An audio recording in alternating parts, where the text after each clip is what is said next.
There are those who believe that life here began out there, far across the universe, with tribes of humans who may have been the forefathers of the Egyptians, or the Toltecs, or the Mayans. Some believe that there may yet be brothers of man who even now fight to survive somewhere beyond the heavens. I don't know, ladies and gentlemen, but I felt it. I think you all did as well. Good morning, good afternoon, and good evening. And by the Lords of Kobo, we are back. Thank you for your patience. Thank you for understanding. It has been a little bit, and man, that was quick. Not even a minute, and the voice is already going. So we'll see what we can do. Welcome, everyone. We already have a like, and we already have several people watching us on Twitter. Folks, head on over to ndbmedia.net where you can find all of our channels, whether it be Twitter, YouTube, Twitch, and if you want to comment, we can see your comments there. And we're just going to get into it. I'm Roger. How you doing? Lord Boltar. How you doing? I'm fine. How are you? Other than I'm your voice. doing real well. I'm glad that you were able to join us. And oh my goodness, look at that, Admiral Greg. How Hi, you doing? everybody. I'm doing great. It has been a little bit as well, young man, It and it's really has. good. About an inch or so of the beer has grown. You and I are going in the exact opposite Exactly. direction. Exactly. That's right. The law of Um, conservation of facial hair. yeah. I think only because it just to get a bit warmer out here on the West Coast, and to take a phrase from someone else, I think I completed regicide or something because all the life forms that I had, it was getting too warm. And you know what they I'm say? experimenting to see exactly just how far I can take it. I had pretty much gotten there. So you good job. We'll see how far it goes. And of course, Adama. How you doing, Adama? Hey, just trucking along in the ragtag fleet, hoping we don't run out of mushies. And there it is. Ladies and gentlemen, once again, thanks for joining us. And we already have a like from Elizabeth Olivia Cooper. Thank you, Elizabeth. And folks, we're going to continue. I have to tell you that I just purchased, sadly, Galactica 1980 on Voodoo. Oh, So I do have it. And if there's something that if you don't have it, we have to talk off screen. I think we just said what we're going to do. But anyway, we have to talk. So I have Galactica 1980 now. And but I think we're probably going to do it in one or two episodes, quite frankly. But we'll see. We'll see. We're going to go over two episodes tonight: The Man with the Nine Lives and Murder on the Rising Star. And I want to know how everyone's doing. Adama, uh, how's everything with you, young man? It has been a little bit. How you doing? Yeah, I'm about 4 months older. Can you imagine that? I But, hadn't done the math. I'm in a similar state of general health. Oh, that's good. Well, hopefully, I'm going to be able to get everyone to respond as well as Adama just did. Admiral Greg at PyCon Fleet. Oh wait, no, yeah, PyCon Fleet headquarters. Fleet yards. Just building the ship. Oh, Ships. PyCon Fleet Yards. Oh, that's right. Okay, sorry. Oh, so you're a shipbuilder. Ah, you missed House of the Dragon, pal.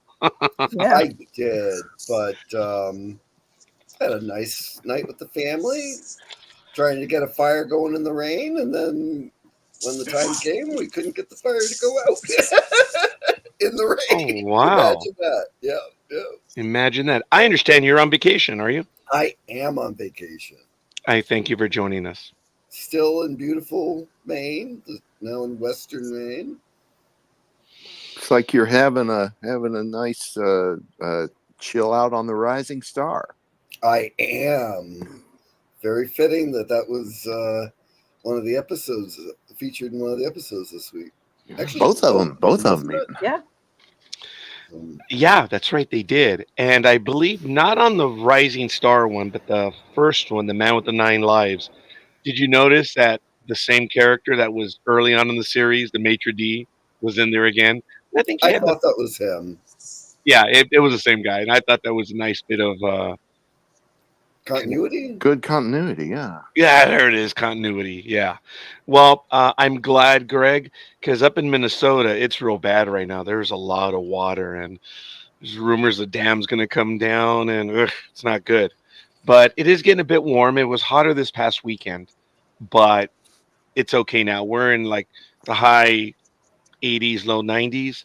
How are you doing out there on the prison? I mean, Baltar. How are the weather Mid, conditions where you are? we're mid to upper 90s right now. We dropped 7 degrees since yesterday. Wow, that's a lot, no matter what. And we will be in this phase probably until Monday, and then we shoot back up into like 104 type of stuff. All right. That's Well, warm. I'm sorry. That's warm. Yeah, Yeah. yeah, it is warm. I do want to begin. I'm going to see if I can find it while we're live so I can get everyone the access. But as you know, folks, in the last month, I don't know if we would have done an episode before or after, but as you know, Terry Carter, the original Colonel Ty, within the last 2 months, and I know my co-hosts will be able to assist me on this, but I was ever so disappointed and saddened when Terry Carter passed away. I was privileged some years ago to interview him, and he was on our program, but it's been about 10 years. And I'm going to give everyone the link to that episode. It's when we were audio only, and he was so wonderful. He was calling in from Norway at a very odd hour, and he still took it for the team, and he spoke to us for a long time. I believe it was more than an hour. And yeah, I was bummed. Uh, we're going to do this episode, if we can, in honor of Terry Carter, who is a friend of fandom, a wonderful individual. And when I say friend of fandom, he didn't have to do all the stuff that he did. No, He he didn't. spent a lot of time with us. He was a good man. He was a good man. He gave of himself. Any thoughts? I'm sure my co-host might have something to add, Adama or Greg or Lord Boltar. Anytime he showed up on television, it's like, oh, Colonel Ty. And Yeah. Yeah, that was kind of my thing Yeah. too. 95 is a good long life to have A lived. nice run, yeah. Yeah. It was 95, huh? Yeah. That means he was in his 80s when we spoke to him. Wow. Probably, yeah. Yeah. We've talked about it. We really enjoyed the character of Colonel Ty. It was a good part, and being that he was in second in command, I thought he just did very well throughout the entire series. I did He like had that great character. moments on the show. Yes. I remember, and I don't know if we talked about it on the Living Legend, but there's that one. I don't think we did. There's that one scene where the Conqueror returns to command, and everyone loses their mind on the Pegasus, and the guy's like, "Well, it's nothing personal, sir." He said, who can stand? And I'm paraphrasing. I know you guys know this. Who can stand in the shadow of a legend or something like that, right, Adama? Yeah. hmm Something He like had, he that. had a Who fun can? moment in Murder on the Rising Star too, where he wanted to watch the game at the That was so Oh funny. yeah. at the game, and I was like, "No, I'm comfortable right here." But they're That was funny. tied. Yes, and we will get to that in just a little bit. So look, if you don't have any other thoughts, let's just get to it. Man with Nine Lives. This is season 1, episode 17. The Man with Nine Lives, written by Donald Belisario, directed by Rod Holcomb. As I mentioned, the passing of Terry Carter. And we had a little bit of a voiceover by Commander Adama on this one, where he says, and I believe this is the first time I've lost track, 12 sectons since Baltar surrendered. So we get a new time frame over the next 2 episodes. Sectons, and then I believe in the next episode, Well, I did write it down. I'll have to get to it, but we have a new one. I don't know if we'd used sectons yet. Had we? No, right? Yeah, Yeah, I yeah. We think we did. did. Sectons Okay. have been in there before. Okay. Fair enough. It's like a Well, week. oh, interesting. Yeah. I even think the writers themselves, they had the phrases and stuff, and I think they would lose track of some of the stuff. But Mhm. hey, it's all good. The cool thing is, this is the first time an episode opens with a sort of captain's log thing, but they do it for like the next 6 in a row. Yeah. Really, this is the one where they started with the captain's log. Mm-hmm. And it Oh, almost is. It was almost as though this was like intended to be the beginning of the second season because they almost changed the format a little bit. Well, it does okay. in the sense that, yeah, I mean, they kind of get rid of the Cylons for most of the back end of the season and explore some other villains. It was kind of getting to be like, okay, how can we use the Cylons this week? You know, we have Yeah. Cylons starting a fire, we have Cylons in a castle, Cylons with a big gun on an ice planet, you know. Yep. But I really like this back end of the season. Um, Oh, yeah, we're already here, man. This is the back end. We have, I don't know what, 8 or 9 episodes left. I thought it was like 5. Yeah. Okay. Ooh. Wow. I guess we really. Oh, well, I guess we are near the end. Yes. Wow. Darn it. But all right. Fair enough. Somewhere there. Folks, we have quite a few people already tuning into the program. Why don't you share the love? Why don't you let us know who you are and where you hail from? If you have any questions or comments, come on in, drop in, and we love to get to it. So, Adama, let's get to it. The Man with 9 Lives. Um, what are your thoughts on the episode? And then I'll go to Greg and Baltar, and then we can either go over the scenes, we can do beat by beat, whatever you guys want to do. Seriously. So, Adama, give me your thoughts on the episode. I thought it was amazing to see Fred Astaire on Battlestar Galactica.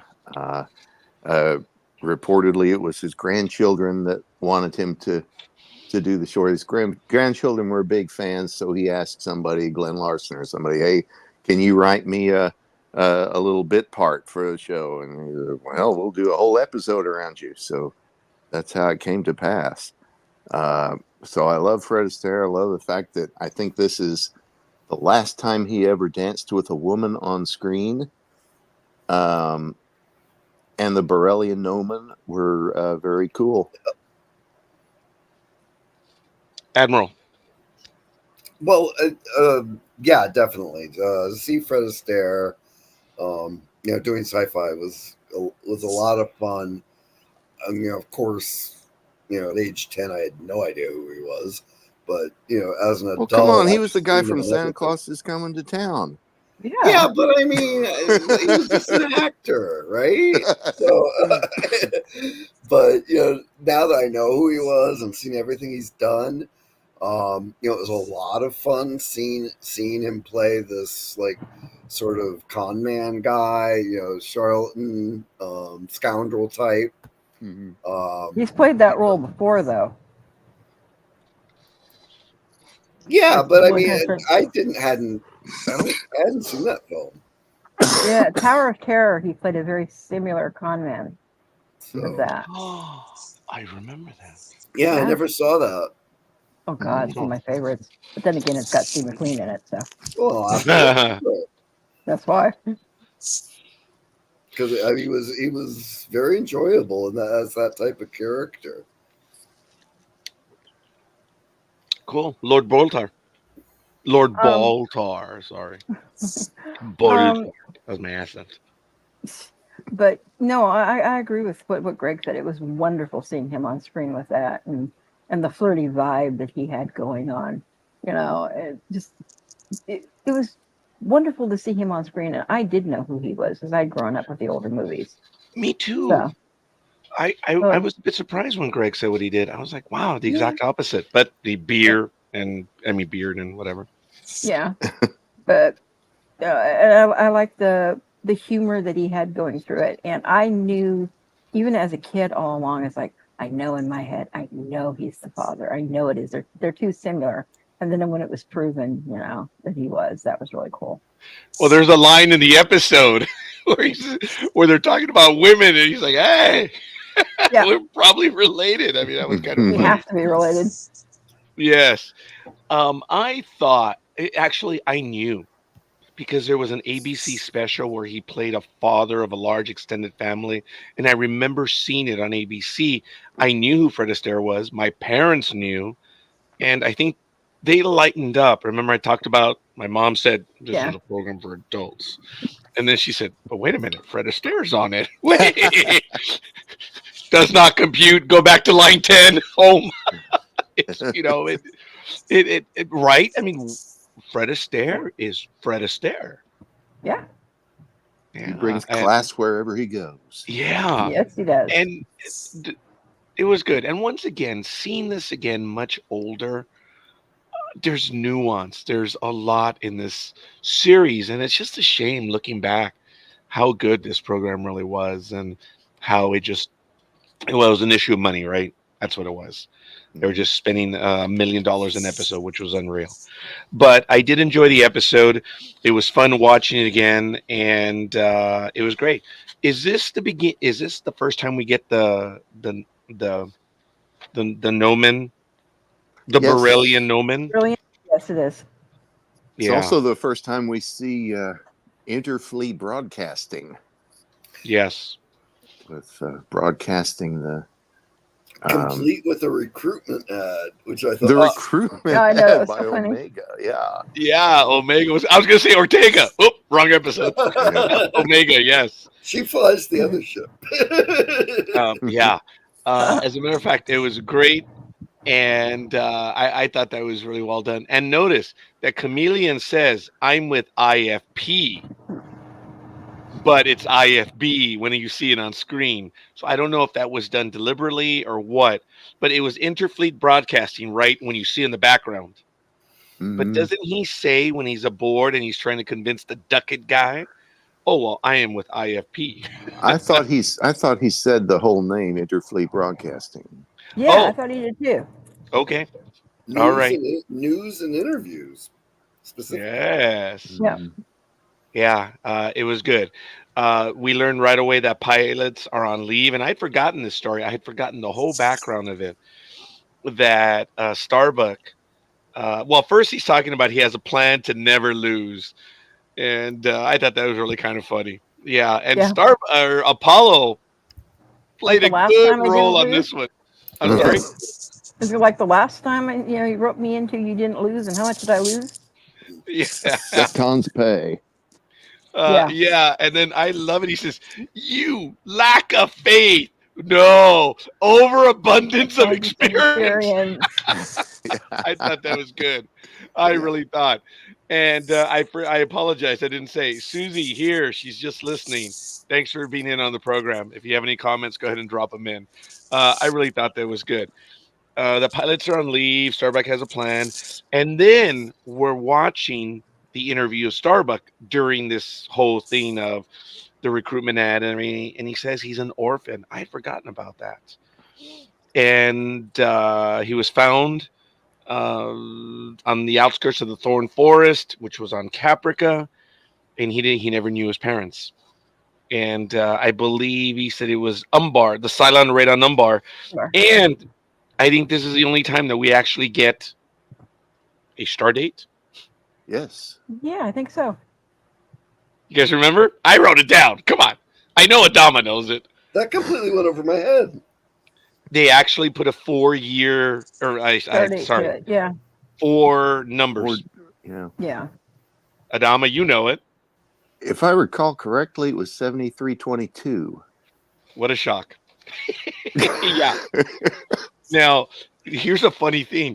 I heard 2372. And in my notes, I was thinking, wait a minute, was I thinking Star Trek? I crossed it out, and then I have the correct number right next to it because I'm like, hey, wait. For some reason, I heard 2372. Not even close, right? So I went back and I heard it, and it was 7322, which is really cool. And I love how he suckers the ducat man, but the lady next to him, she knows his game. Mhm. I love that. That was subtle. She caught it right away, and she was cool with it. She was all right. Mhm. She was a good foil for him too. Yeah. Mhm. And you know, she's in. I'm like, this guy's got some cojones on him. Yeah. She Yeah. liked that. I think that's what it was. Older lady, no matter what, doesn't see anyone that has the nerves to get through, and she's got money. She could have paid for him. She didn't. She got away with it. And I believe that they were going to get together, and then she tells him straight out. Well, she gives him the money, right? She knows he doesn't have money, so she Yeah. throws money at him, which was really cool. And then she uses a line, um, "You will repay." Oh yeah. Mhm. So that was for Greg because Greg let me have it on Make Game it of at Thrones. least make it up to her. Yes, which I thought that was cool. And Cyrus And Blassie was played by Anne Jeffries, really, I wow, forgot that one. who Um, was known for Tess Trueheart in the 1940s Dick Tracy serials. Wow. Right. Excellent. I tell you, folks, the trivia and information that everyone brings to the table, it's absolutely awesome. Hey, we've done it from day one, man. Day one. Um, I love those old Jolly serials. likes the dancers. I thought it was a little Oh yeah. overdone. Like, dude, they're wearing leotards. Come on, Oh, that come on. was great. Yeah, Jolly's running in, But overdone. Apollo But wanted to stay there too. Yeah. yes, Mhm. yeah. And did you notice the dance? Hmm. Yeah. So here's my first one, Greg. Doesn't walk like an Egyptian, but dances like an Like an Egyptian. Egyptian. That's bad. Yeah, I Plus, mean, That's it bad. was plus the funny. They rope were doing thing, the rods with the ropes, yes, like the yes. section, like a Japanese sectional staff that they're all dancing with. I wonder if Yeah. someone was tired, Adama, one night and saw them do that, and they were Latin. And they're like Macarena. Oh yeah, So I wonder if this was more be good to choreography your body, from Macarena. yeah. It could very well be. Yes. Let me get to that in a moment, folks. We actually got quite a few likes right now. Hey, Susie, thank you. Lee, Drew, appreciate the like, and Michael Bednar. Wow. Thank Hi, you, Michael. Michael. Michael, we're doing Wow. Battlestar Galactica. If you want in, Michael, come on in and talk. We're talking The Man with Nine Lives and Murder on the Rising Star. And of course, Michael's like, damn it, I can't say hi to this guy. Meaning me. Because the minute he says hi, Michael, come on, come and play. A TV Susie says, I series think, that involved a ghost was Ann Jeffries in The Ghost of Mrs. Muir, or a different one with a ghost?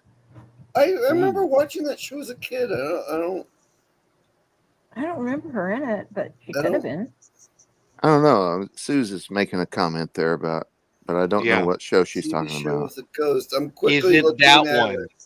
She did a lot of TV through the 60s and 70s.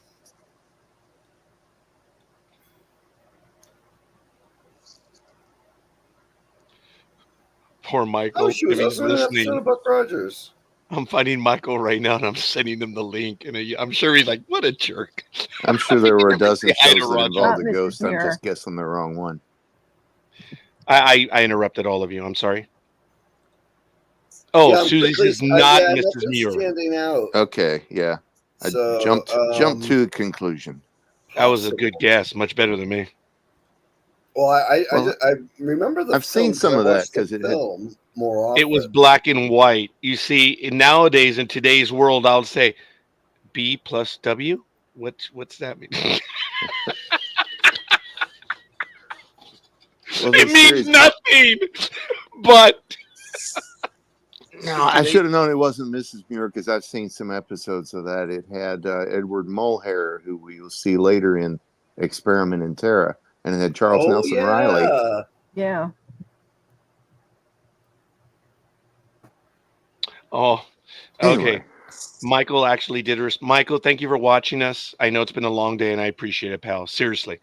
And all kidding aside, for everyone who's given us a like, Lee Drew as well, Susie Bonebreak, and Elizabeth Olivia Cooper. We really do appreciate it, guys.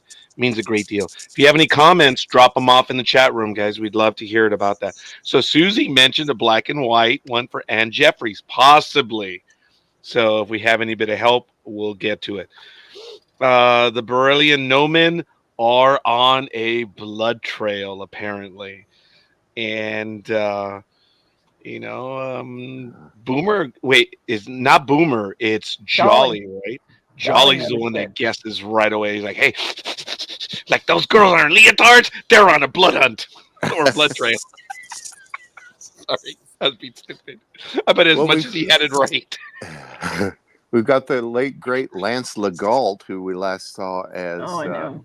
as Oh. Buddhist in the Lost Yeah. Warrior. I always Yeah, adored his characters. He was so good at playing evil. I adored it. Oh my Mm. goodness. yeah, I know. That I think, completely escaped me too. Oh, you well, didn't recognize the voice? Adama had mentioned that before, that he's in several, and he did make clear that he was also in the later episode, which I had forgotten, and it was good. Um, yeah, he was good in everything he did. I remember that. Good in the A team. Yeah, yeah, that's right. I thought it was always chameleon, but it's chameleon. Jillian. Yeah, I was like, okay. The French Um, variant. ah, I don't know. ooh, oui, Chameleon? monsieur. I don't know. We all whipped out our French. That's funny. Now I love it where the Cyrus says, because I think he's trying to get away. He says, "Oh, I gotta go do, I'm on leave, but I gotta go take care of some business right now." She's like, "Okay, well, don't go interview any of those young female warriors." I thought that Mm. was cool. That was all I right. prefer a much older, sophisticated Yes. woman. And then we see the scene as he darts off. Taba, woo! Taba quicker than a wind gust on a little woody. And lit him up. I called them light balls from Star Wreck, but no, they were light bowls, right? Laser bowls. Laser bowls, yes. I Like, call them are bowls. those doorknobs or faucet handles that those are made out Oh of? my God, yes. I I think thought they were like Christmas ornaments. ooh, I thought that they were actually they could have been both in the 70s, dude. Yeah, the Grandma's like faucet handles. My mama's faucet handles. Yes. I'm sorry, Lord Boltar. I apologize. oh no, I was just saying I thought they were oh I can't think of the thing, but when you go into like witchcrafty stores and stuff like that, they have like the seeing ball crystals. That's kind of what I thought they were. Mm. Mm. Well, I love the scene where, Taba, quick draw. I think all the girls on the Rising Star laughed. Like, hey, way to go, quick draw. Like, yeah, we got a problem though. The moron lit the fuse. Well, how much time do we have? 50 microns. Which I assume that was 50 seconds. Yes. So whenever we go back and they say 100 microns, dude, that's a minute. That's a minute and a half. If we go by that time frame, but that's okay. Because sometimes it was microns, sometimes it was centons. I still love the series. And then we get our first commercial break. And then Boomer is like, hey, quick draw. See that pole over there? I don't know if that was deliberate or just accidental, but that was funny. It's like fire at the pole. Well, it was going to blow. They had to discharge it somehow. There was no shutting them off. Yeah, but I love that vertical support over there. Quick draw. Why don't you go ahead and do that? And that's where they say laser bowls. It was called Topper. Oh, is that what his name? I thought it was Taba. Or what? Oh, the movie. Oh. Oh, Sorry. Topper. Oh, you think Well, they you're right. probably made a series from it too, because a lot of successful movies had. I mean, they made a series out of the Ghost of Mrs. Muir, so why not Topper? Okay, but think of the timing of that. It was She pretty says, good. it was called Topper. I'm like, no, no, no. The moron's Quick Draw's name was Tapa. Oh, And I'm like, oh, no, no. And you guys all got it right. That was funny. from So New once again, York, folks, it's Tapa. yeah, very good. Ladies and gentlemen, we appreciate that you're all with us. Why don't you let us know who you are and where you hail from? Just appreciate it. Say hi, give us a like, give us a follow. We do appreciate it. We are in the first episode for this evening, The Man with the Nine Lives. And it was shortly thereafter where Boomer does field justice. And he says, okay, I believe he's a rookie, whatever, blah, blah, blah, blah, blah, blah, blah, blah. And Stupid okay, freshman. yeah. Yeah, stupid freshman. They armed him. But they said, as long as you're willing to go, we'll keep it cool. And you know, they're like, all right, you see, we shouldn't have mixed with you guys, and all the little racial stuff is. I thought they played it well. It seemed kind of real, but man, these guys hate everyone, man. And it was when all three of them get a chance to meet, and he says, "I saw the jackal, Captain Dimitri." And he says, "Well, look, if we keep the code, we'll be good." I swear to God, when I saw the code, I thought of so many other different programs and episodes. It was good. It was good, though. Well, you realize what he said would happen if they keep the code? He said, "We alone will survive this trek through the stars if we keep the code." Oh. Trek through the stars. Hmm. It also was very reminiscent of like the Hmm. Mandalorian thing that would, follow Yes. later. The way. Mm-hmm. Susie, no, we everyone else got what you said except for me. Don't worry about it. But thank you. It was good. And then we go to the gambling scene shortly thereafter, which was really funny.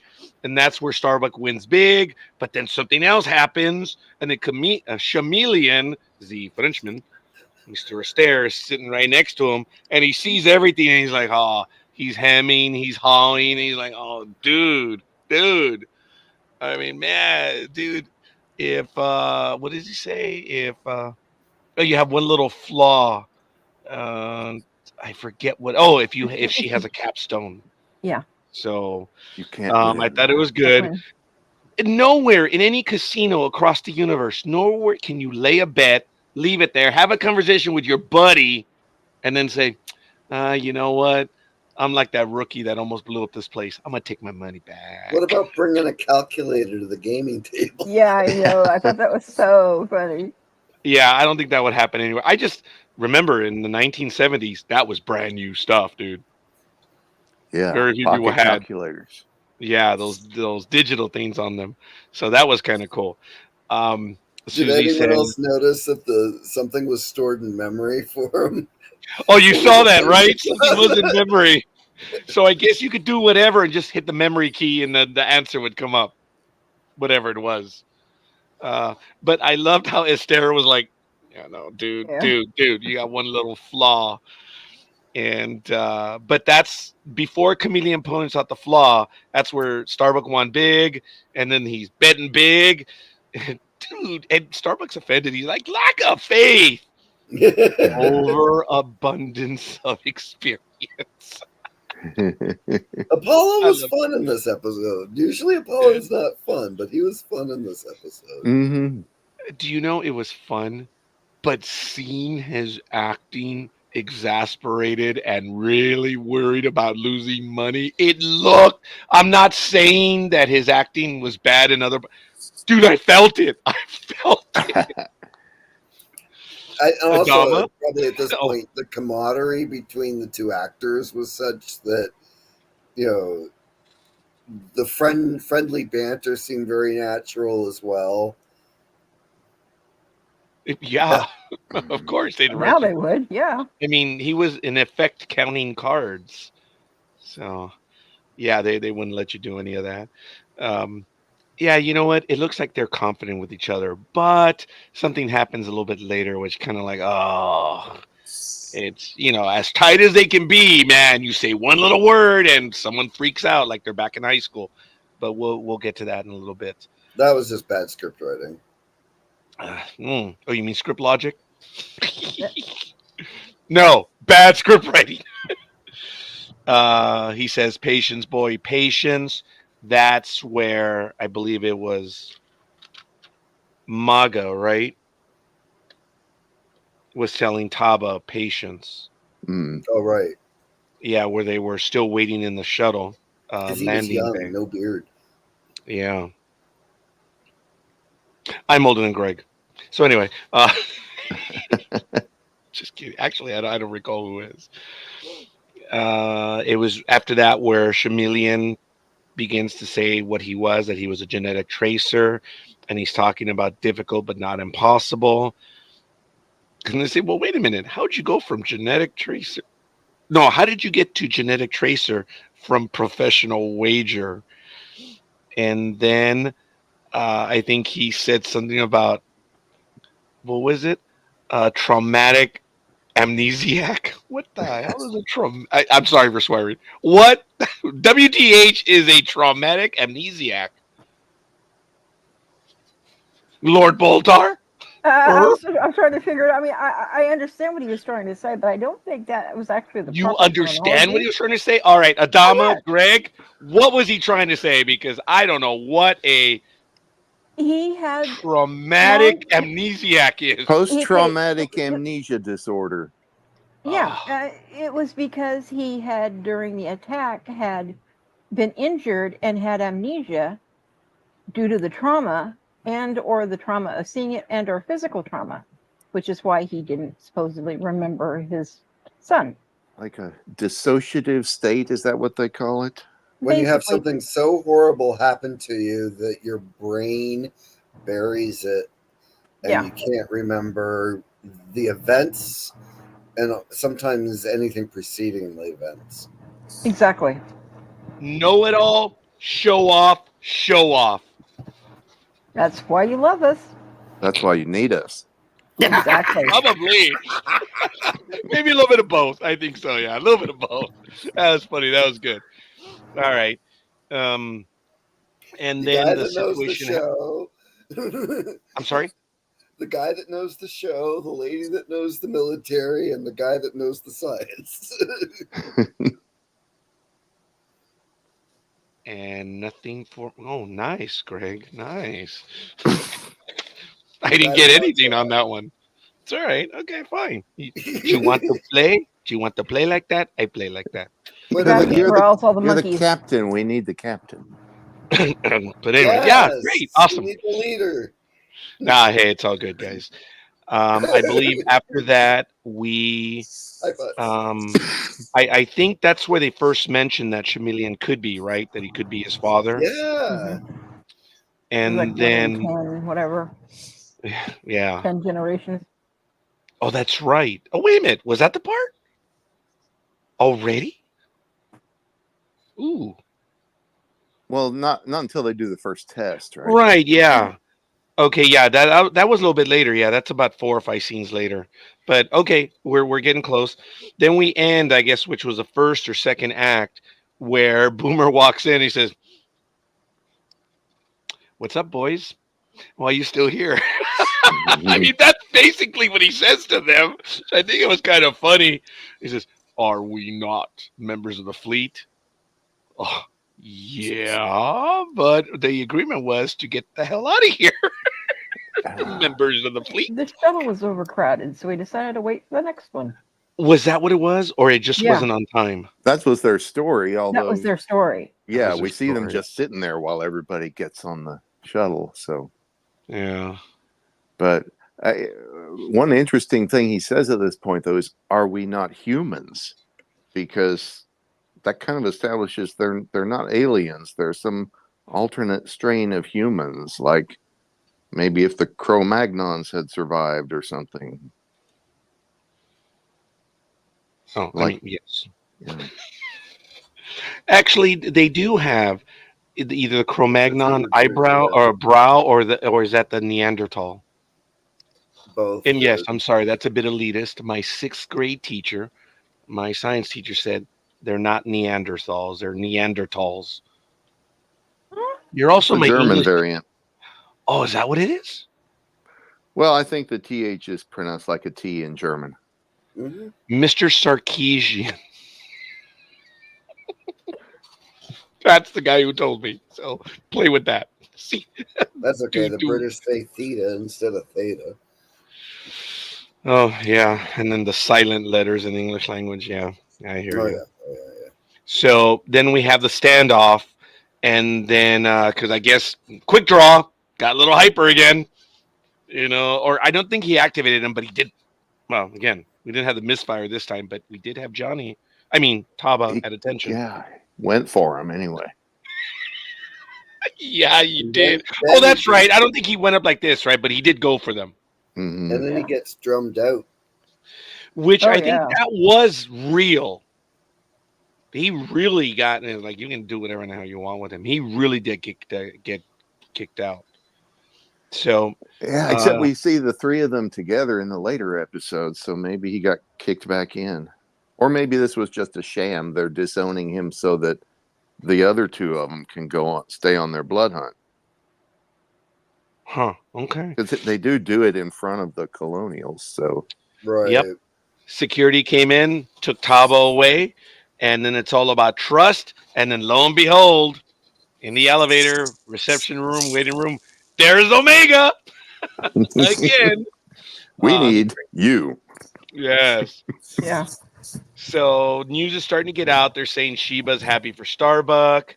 And then that's where the boys will be boys were having that conversation. And I think they're just laughing because he says, I think it's Starbuck. He says, dude, we have way too much in common. You really could be my dad. Mm. It was kind of funny. Boys will be boys and they are related. And then that's where we get the first scene where she says, well, because Starbuck's like, come on, Cass, come on, tell me. Well, same planet, same tribe, and we have a perfect 10. I mean, within 10 generations. Yeah. Wasn't too bad. It was kind of close. But, hey, Starbuck believes it to be true at this point, as do a few other people. They really do, for some reason, see it. And I got at a this kick point, out of that the 10 episode. generations thing. Oh, go, Greg. I'm sorry. No, I got a kick out of that 10 generations thing because, like, most people can't trace back further than 5. And 10 generations could be like 1,000 years. Mhm. I'm into the 13th generation for myself with my trace. I'm not sure if I told you guys. This is way Oh, off no, topic. 200 years. Sorry.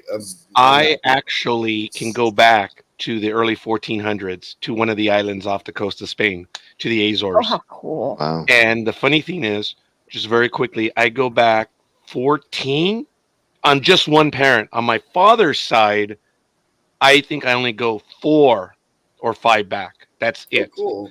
But on my mama's side, I can go all the way to, and here's a tiny bit of story. The 14th. Okay, is it the 14th? Okay, the 13th. Is it the 13th son? Is old? Oh no, the wife. Okay, the closest one, right? The son of the one that I can go furthest back. So the 13th generation. The wife is older than the dad of the 14th generation. That was kind of funny. Ooh. By a lot, by like 4 or 5 years. Wow. So I think the son and the father were separated by 20 years, and then his wife, I guess so let's say he's 20, she was like 46, and the dad was 40. Yeah. Hey, Is this like that song, I'm my own grandpa? Yep. Yeah. I love yeah. that song. After that episode, we get the informal council. And why do we know it was an informal council? Because that's what Commander Adama said it was. And that's what he said. Colonel Tai would be asked to run a security check. And did you guys see in the background where it said Boraton? Uh-uh. Yeah, in the background of the loading bay, or I don't think it was the video, but it was in the launch bay. You can see in the back Those red Boraton. things. Yeah. Their fire Yeah, extinguisher stuff. that's Okay. what I thought, but it was in the launch bay, so go figure. Um, Ty and Omega meet the recruits. Oh yeah, it's when they all came aboard. You see the Boraton in the background, and then of course Cassiopeia is like, "Oh my god, dude, you are a wuss." She says, "It's not gonna hurt, is it?" No, Yeah. I'm gonna take a digital image, blockhead. My hero. Yep. I love how she says that, and I think she said something. Is it gonna hurt? I think she says only if it's empty. Yeah. That was funny. That was good. I did appreciate that. And then, of course, Boomer and Apollo just want to ask questions. And I believe, here's Rogers being stupid again. Considered sealed 2. Yeah. Was that Chameleon talking to Cassiopeia about that?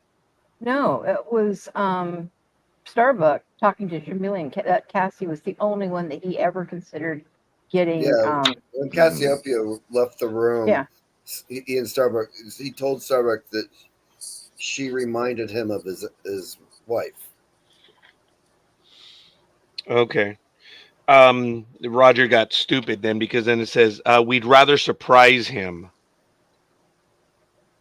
You guys remember exactly Oh, what happened right yeah. after that? When the I can't think of the name of it. Oh, the gnomon or Yeah. Were asking when they had come on board and they had snuck on board. That's right. That's Yeah. right. So you guys can't leave your quarters or section. Very good. But I Yeah. can get a message to him. No.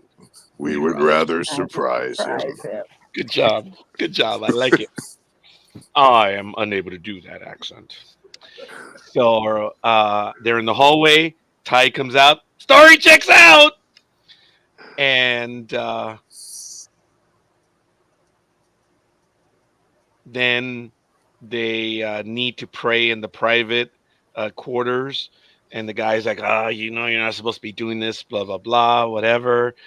And he says, well, I don't know how you guys are going to do it in this little quarter. And I don't know how in Hades you guys are going to make warriors. And boom, he's out. We are. Go ahead, please. Yep. Are you denying us our religious freedom? Right. That No, was but kind of there's ahead of its time, almost. It is, yes. It was. Well, Yeah. Adam, I was going to answer you right now. Are you denying us our religious? We'll have a closet back there. Mhm. Any room will do, so long as it is private. Whoops. They knock him out. We are warriors. Oh, he says, I don't know how you guys are going to make warriors. How in Hades you're going to make warriors. And he says, we are warriors. So They're like what the Klingons would later become. Yes. yeah. Both of whom are the reason why I trim my eyebrows. Oh, impressive. So actually, this was a scene where Ty comes out and he says the security check came back and he's about to answer. And then we get Starbuck overreaction scene 1. And right away he turns on him. Go ahead, Adama. This was what I didn't like of the episode. Go ahead, Adam. Oh, well, I wasn't going to say anything. I was just laughing. Oh, okay. Oh, on Starbucks overreaction 1. Mm. As he does it again in episode 2. Anyway, I understand that this is a big deal, being that he has no family or whatever. But dude, you didn't even ask them, and it is standard procedure to do a background check. So his overreaction, I guess. Overreacted. Yeah, I didn't like this on the episode. Lord Boltar? No, I agree with you. He flew off the handle way too fast, and he should have known the protocols at least. It was like, nah, I didn't like it at all. I think it was bad writing. See, the moment he throws a tantrum, I would have said, "Dude, didn't you read the script?" Just kidding. Correct. Just Well, kidding. I mean, I think this is a case where like the script just completely didn't get the characters. You know, I mean, I could see Starbuck getting, you know, annoyed, but like just, you know, oh, you're no longer my friend. You know, Yeah, like, what are we Yeah, in like he's kindergarten again? reverting to childhood, and now he thinks he has a parent. Oh, I didn't think of it that way. He might be reverting to child because a few scenes before they were talking like little boys. Hey, could have been. Um, the Starbuck goes off in a puff. Ty says, "Dude, there's no one in the fleet by that name." So Starbuck didn't hear that. And then they're talking, and then we get to the other scene where no men are aboard the Galactica, and everyone freaks out. They're like, "How the hell did they get aboard?" Well, they got aboard as some rookies. So Susie says, thinking they're coming aboard for sabotage. Yeah, a little more than sabotage. They're looking to do away with someone. So they realize that they contact the security desk. No one answers, and they're like, "Oh, send security down there." I was, yeah, okay, but you need to secure the ship. Mhm. That's what I would have done, but that's okay. They Yeah, do immediately they said, not have an intruder alert siren or anything? Yeah, you would think so. like that even mattered aboard the Enterprise. Sorry, got a little angry, but yes, you would think they had an intruder alert. Yes, which it only worked at the most obvious times. Come on, man, shields are down. Arm goes up. We have intruders on deck 29. Riker, Worf, go get them. I mean, come on. Hey, yes, Well, that's there's Star Trek: The Motion Picture. Intruder alert! Intruder alert! Sure. Intruder alert! That thing never stopped either, man. That is funny, yes. Starbuck is with Chameleon. They're in the launch bay, and Starbuck plans to stop being a warrior. And even Chameleon is like, dude, okay, all right, all right, all right. I get, don't you want to do something meaningful in your life? And that was him talking to his son, saying, wait Yeah. a minute, look at what you are. You're a warrior. Everyone knows who you are. Don't you want to do something? And that was a direct, pilot too. yeah. And that's where he showed his real self to his son, saying, dude, you already are something. And I think at Chameleon at this point is done. He knows it is. Well, he also started at that point to actually tell Starbuck the truth. So Before the Noman showed up, right? yeah, Just I mean, about, yeah. just the same thing. He Oh, only got that's like a right. He does say, well, the truth of the matter, and then ding, or whatever the Mhm. lift comes down. That's right. He actually was going to tell them. Yep. Oh, right, right, right. If they're coming aboard for sabotage on the Enterprise, yes. Let me just back up a second, because when Sure. we first see the Noman dressed as launch crewman, they come up to these two warriors in the Yeah. corridor. Did you notice one of them is Alex Hyde White, who was Cadet Bo, who got killed by the pulsar on the ice planet? I missed that. You know, And Greg is not frozen either. I was looking at that, and I'm like, that guy looks familiar. He was an extra before, so but no, okay, he was a minor on that episode. That's right. Excellent, Adama, because obviously I wasn't looking at him. I was looking at her. I'm like, I Leanne haven't seen her Hunley. before. Oh, I'm sorry. Leanne Hunley, first seen in Lost Planet of the Gods. Yeah. Well, very good. I didn't notice her. I just noticed her. And I'm like, oh, hey, way to go, dude. In the hallway, just outside the launch bay. I, Way to go, dude. I would say she has the best hair of any unnamed character in that series. Wonderful hair. Just I'll a have to take side a look comment. again because I wasn't looking at the hair, but it's all good. I'll have to check that one out again. the truth of the matter. Then the Nomen arrive, and then they're there because of the blood hunt, and there's an explosion because they fire the laser bowls, and Starbuck. There's an explosion. Starbuck loses his blaster, and then he goes down the launch. At first I said chute, which was wrong, but it's the launch tube. And if you guys, I don't know if you guys saw what I thought was a little bit of good reaction or acting when the two Nomen are walking into the tube. If you look behind, you can see the actor that if it is Fred Astaire or whoever, he's looking for around them. Did you guys catch that? Yeah. Mhm. I thought that was cool. He's like, "Oh, where's Starbuck?" or whatever. Mhm. And Adama, what does he tell him? Does he say like, or what does he say to Starbuck? Starbuck duck or something? Something Oh like yeah, yeah. "Sun, get down," or Oh, "Hit the deck, son, hit the deck." son hit the deck, and it's funny because Starbuck is further down the launch tube, and then they fire the laser bolts, and he comes flying out of the launch. I'm like, physics?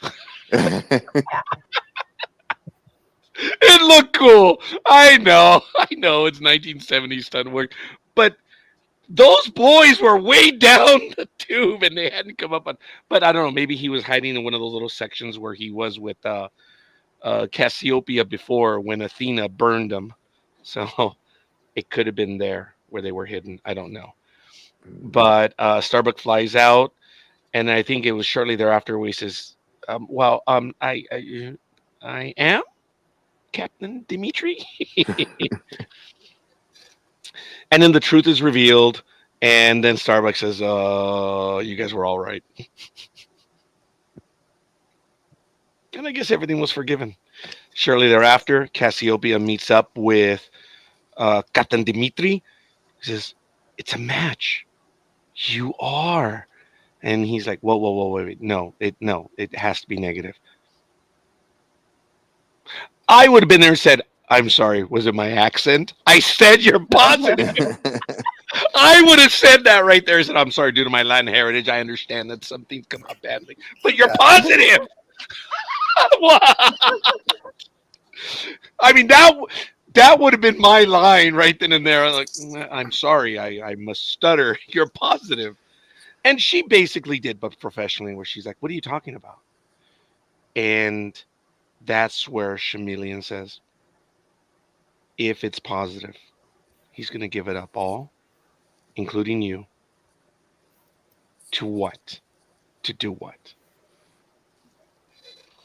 And she wasn't going to accept it until he says, "So you are going to tell him eventually?" She says, "Yeah, yeah.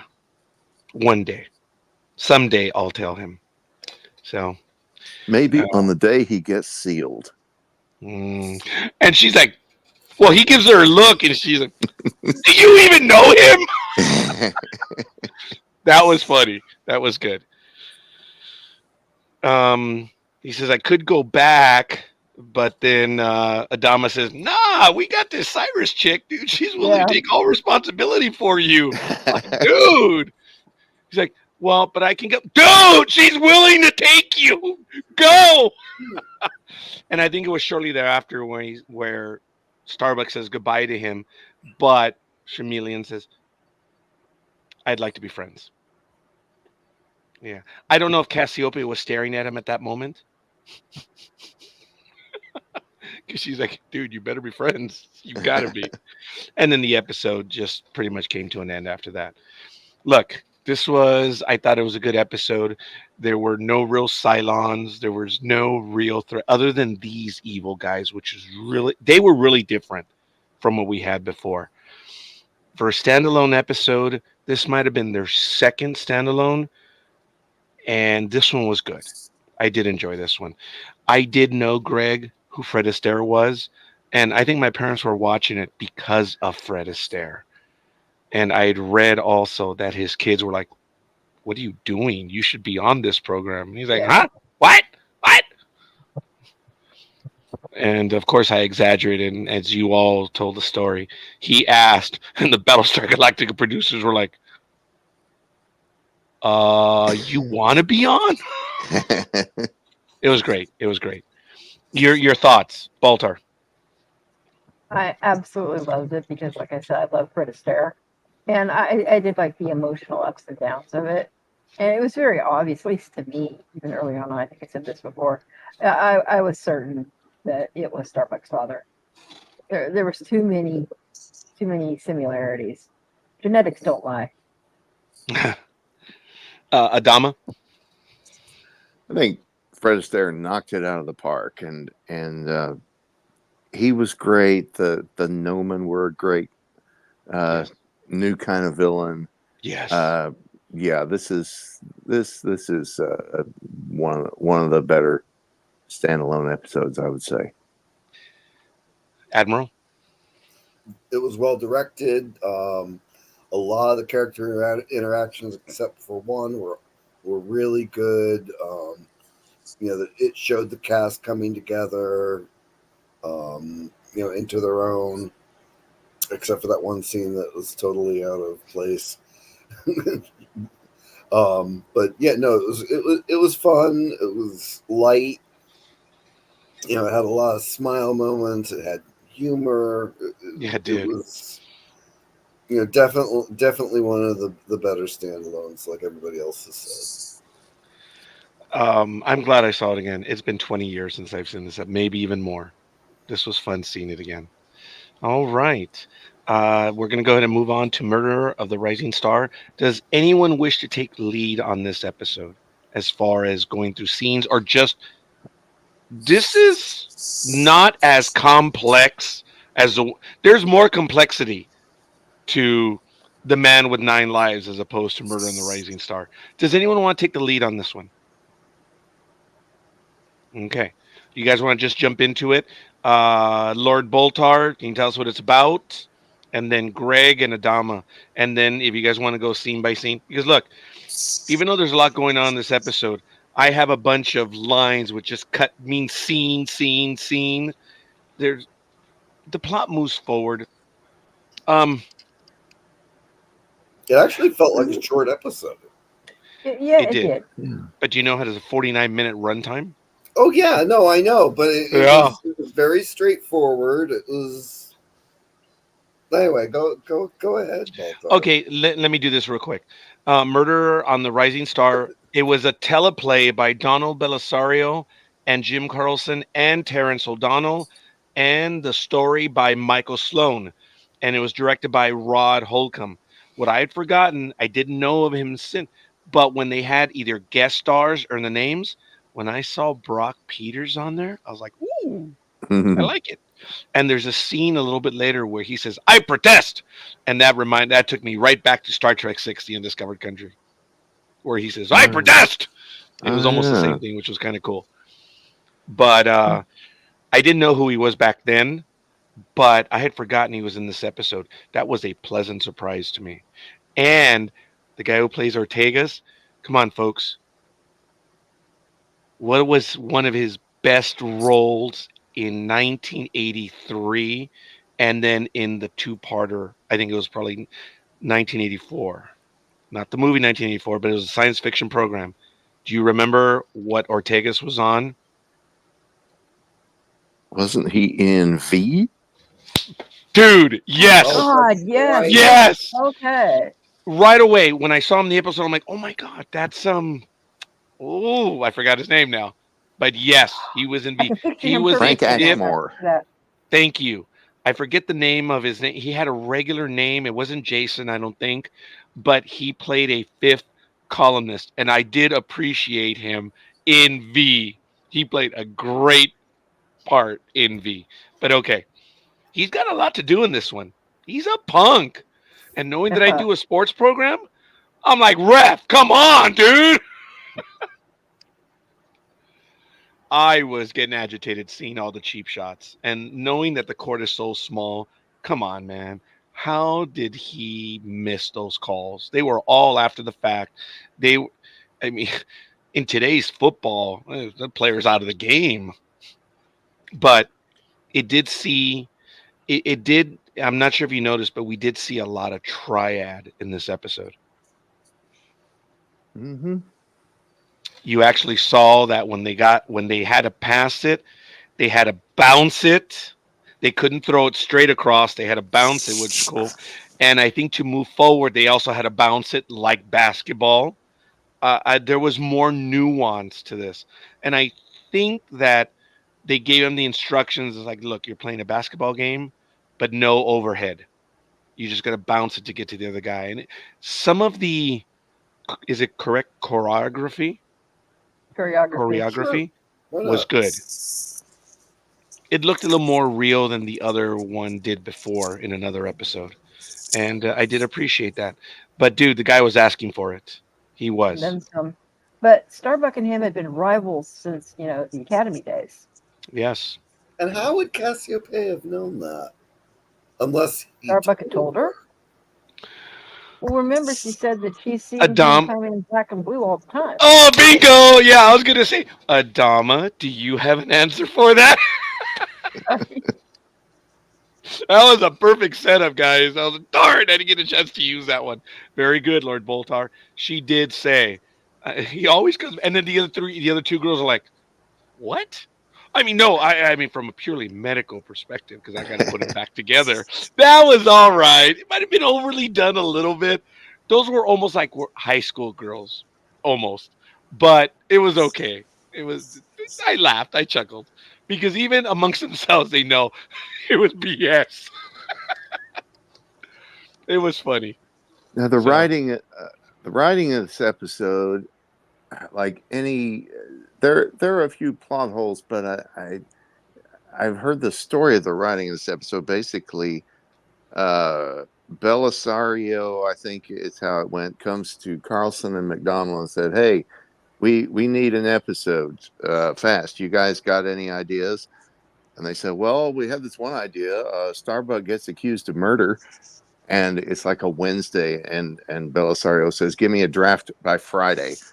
So they basically had to write oh, this this thing is the one. in 2 days. Wow. Wow. Well, that explains a few things about it. Yeah, but even still, for a 2-day draft, turned out not to be too bad. Mhm.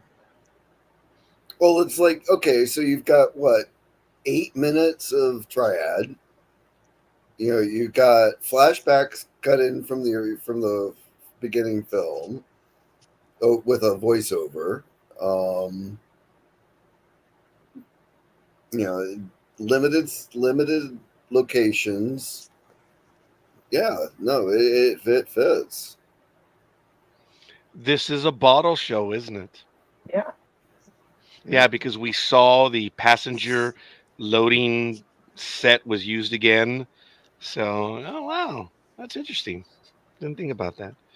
Um, it's a good mystery right away. There's a lot of stuff that's obviously stated, which a lot of people hear. The guy sees Starbuck running. Now, did Chella actually believe Starbuck did it, or was he just telling the truth? Was he trying to set Starbuck up? I think he was telling the truth. Yeah, Yeah, he did see him running away.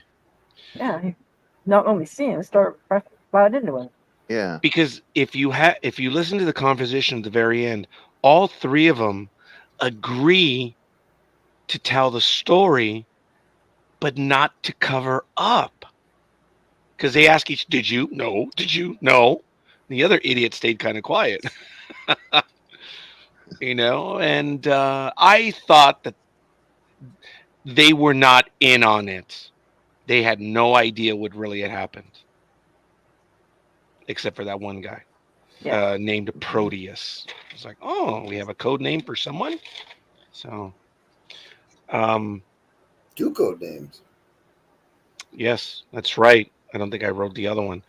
Good. I thought it was kind of cool what they were trying to do with the technology, where they ask Starbucks straight out, "Hey, dude, did you do what you do?" "Yes, I always do normally."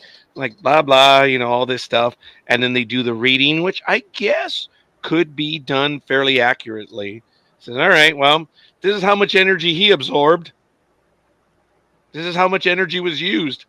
Lo and behold, it's a match. On a dead-on match. Because he Down to goes, the 15th pi decimal. I don't know what I just said. yeah. And Well, this is because the he even said that if even if there's a fraction of a degree off, there could be some question. This was dead on. one and only Yes. time we see ergons. Ergons, yes, on a laser sonic scan. Now, did you notice that on this program it's called Murder of the Rising Star, but over here it's called a human termination charge? Yes. I appreciate it. I appreciate they were trying to have a different universe. And one But thing that is so weird about like a human termination charge is this rule that trial has to happen within 10 centaurs. Yeah. very good. Uh, Yep, we got the which is- centaurs. But like so basically 10 hours, before rigor mortis sets in or something, you got to have the trial. I mean, that's, in our system, time- you're supposed to get the maximum due Yeah, and there's process not for enough something like time. that. There's not enough time to gather any evidence either during that amount of time. I guess it only makes sense if you're sitting there trying to write an episode in 2 days. Oh, 10 Yeah. hours to get ready for murder trial. That makes sense. Yeah. Right after that, he says, "Of course, you're going to say not guilty." And then Apollo says, "Well, I'll do it. So it's good enough for me, I guess." Starbucks says, knowing that just a few days before, I hate you. He is my dad. But I'm like, okay, I'm sorry. You were right. You were just. But not- we get our first triple handshake with Apollo, Starbuck, and Boomer. Yep. It was this episode. Okay. Mm-hmm. Did we lose Greg? He'll be right back. He did Okay. in our private chat. He did comment that he would be right back. He needs to Okay. excuse himself for Sure. a few centons. Centons, dude.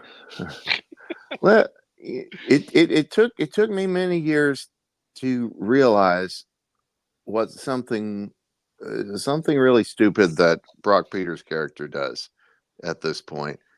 He agrees to let Apollo be the protector, as they call it. I So protest. he, Sorry. No, go ahead. so he's the lawyer, but Sire Solon, Brock Peters, has already reviewed the tapes from the game.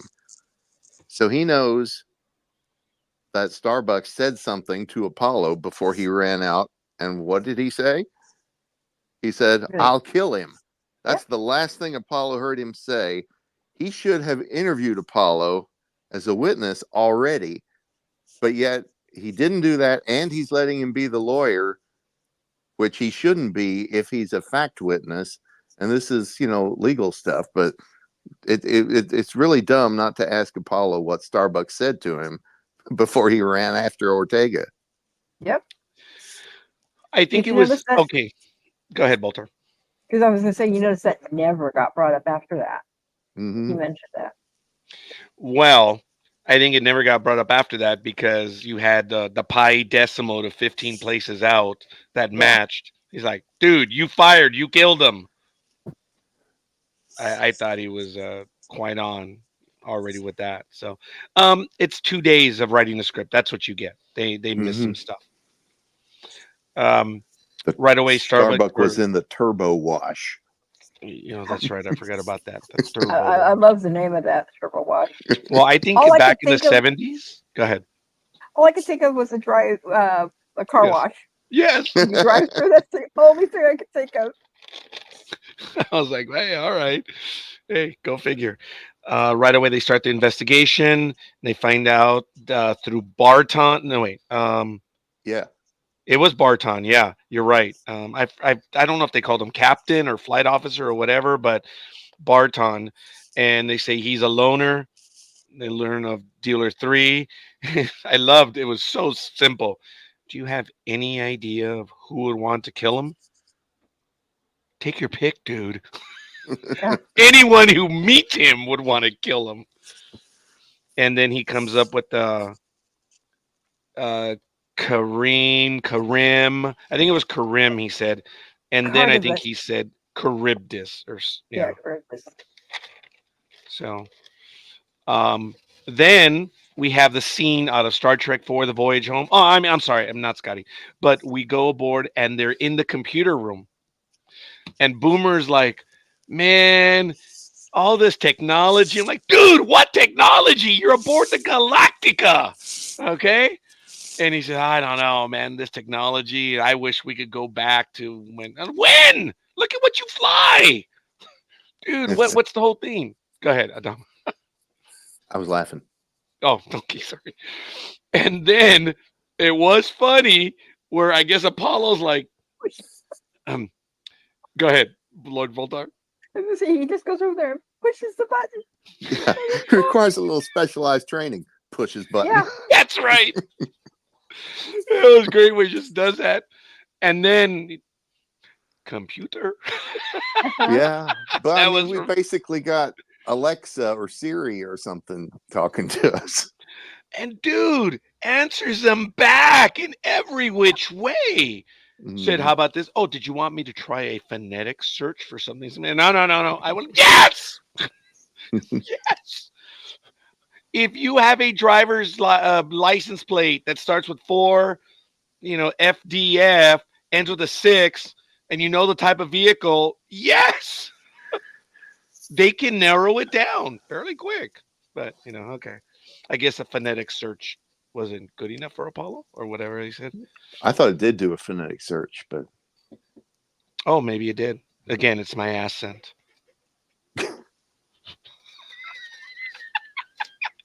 Oh, come on! Adama chuckled. I think the people in the audience also chuckled. Like, wait a minute, he didn't say anything. oh, did you notice back in the previous episode, Apollo makes this remark: "I'm beginning to feel like an Equinus's atrum." That's what he said. Mm-hmm. And please educate us, Adama. Well, Equinus is presumably a horse. Oh boy. Yeah. Astrum. Atrum. Well, we already heard that from Commander Kane, only he said Oh, I know what astrum. it is. I know what it is. Hey, they were creative, man. That's very good. I didn't know it was that one. I actually thought it was what did I think it was well, I got them mixed up. Let's just put it down. I'm not going to say what it was, but I did not know it was that, and I should have known that. I did like that in that episode. Anyway, where were Yeah. we in this? Oh, sorry. I think we're in the TV interview, and he's in a cell. Starbuck freaks out again. Cass, they're going to convict me. Yeah. Well, maybe you need to change your, buck up, dude. Stop crying. I love you. Why don't you change your plea to self-defense? And he says, "You don't believe me. No one else believes me." And he's throwing a tantrum again. But Self-pity party. No, it was a self-pity party. it wasn't Mhm. it? Yeah. Yes. And she says, "No matter what, I love you." And I thought she meant it real, whether she believes him. She actually does. Yeah. But she's not arguing with the stuff. She goes, and of course, then we had the Empire Strikes Back, where she says, "I love you," and then of course Starbuck answers, "I know." Oh no, I'm sorry. This is Battlestar Galactica. "I love you too." I'm like, oh my god, that was lame then, and it would have been lame in the Empire Strikes Back as well. Thank God Han Solo said, "I know." Wouldn't it have been great had Starbuck in that moment? She says, "But I love you." He says, "Yeah, I know." But he didn't. So anyway. Well, Harrison No. Ford is the one that came up with that line out of the blue. Yes, he and the director did. Yes, you're Yep. right. Because it wasn't working. It just wasn't working. And it Yeah. didn't work here either. Now, what kind of got to me was he was still in colonial uniform. He's in the brig, but he's still wearing his uniform. He didn't have any civvies. Yeah. As we'll Go notice ahead, shortly uniform. thereafter. Yeah, I guess no one else had any civvies either, but we'll see the thing. It was at Well, that point. Sheba did. Oh, that's right. She did. Yeah. Ooh, they spent a little bit on her wardrobe. She's female. She's all right. Shortly thereafter, Starbuck escapes. He pulled the hey, dude, my case is on TV. Dude, I got to know what's going on. It's not working. Well, what's wrong? Well, my scanner's out. So when security came to ask the two idiots that were locked up, what happened? Well, sir, he used the old the scanner's not working, sir trick. What did the two idiots tell security? What did they tell security? I could almost have envisioned the get smart. Oh, you're using the scanner's out again trick. Yeah. I mean, those guys are out of a job, man. I do appreciate, though, what did feel real was when he pulled the gun on him, the security guard was like, Starbuck, what are you doing? Dude, they know who Starbuck is. Oh, yeah. Mhm. And he took advantage of that they were lax because they're like, dude, we know you didn't do it. Calm down. We got to do this. And I did appreciate what he says. What are you doing, Starbuck? Get your... It would have been perfect right there, Adama. Atrum. Yes. Get your Atrum out of your Richard Cranium or whatever, you know? It would have been perfect at that point. That felt real. And then, of course, Starbuck gets to the launch bay quick. Because where are you going to go? He says, where am I going to go? I'm a fighter pilot, dumb butt. I want to know where you guys are going to go when you have to explain how I got out of here. Of course, he didn't say that as he ran down the hall. Starbuck or Apollo meets him in the launch bay. It was cool. You see the elevator coming down, and he's freaking out, and he knows someone's on him. And he flashes the weapon at him.